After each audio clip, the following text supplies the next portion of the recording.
You've seen this before, right? It's a really popular trend, and this is one I just posted. But what makes mine different?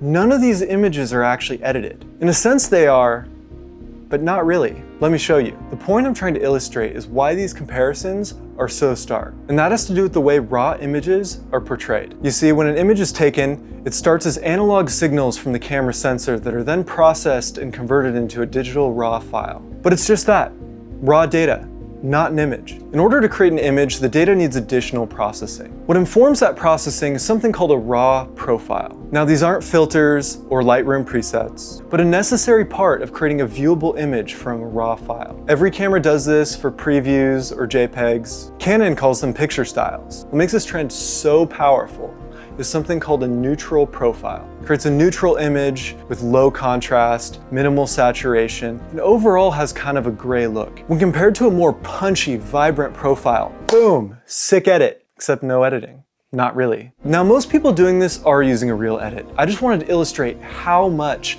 the neutral profile comes into play by not using any edits. So people aren't exactly lying when they say it's the raw photo, but it's not the standard rendering you'd typically see in camera. Out of the box, by default, your camera's gonna use a standard profile. So here's a standard profile and an edit.